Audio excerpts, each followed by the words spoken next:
这次来马祖体验今年4月才起航的南北之星。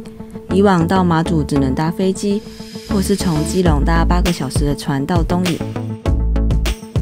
新开航的南北之星是从巴黎的台北港到马祖南竿的福澳港，只要3个小时就到了，很快耶！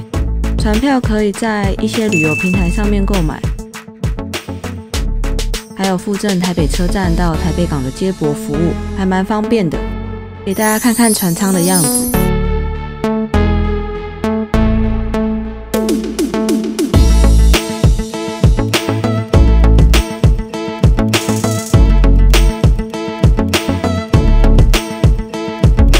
这次我们是跟土哥机车行订车，这里的机车费用1天都是500块，油箱是满的，可以选择在港口或是机场取车，非常的方便。顺带一提，马祖的路非常的陡，下雨天不建议骑机车哦。在南竿你可以选择搭公车，路线分成山线跟海线，班次不少，算是蛮方便的。如果体力很好，时间也很多，可以考虑走路慢慢玩。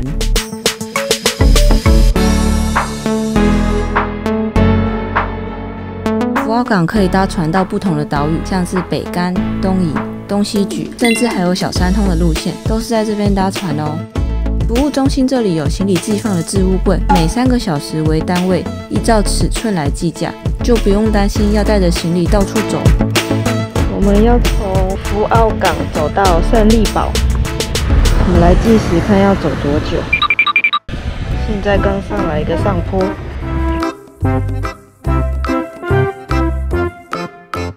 走了一个大上坡，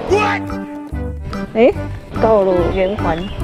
看一下要走哪，要直走。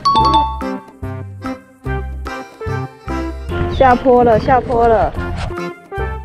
走海岸边，我们要到那个嘛胜利堡。好，对，就是这。又有一个坡了。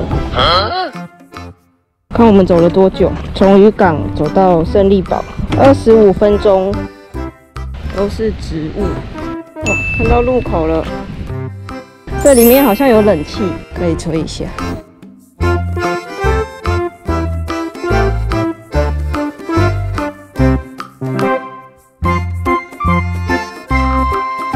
我们要前往秋桂亭。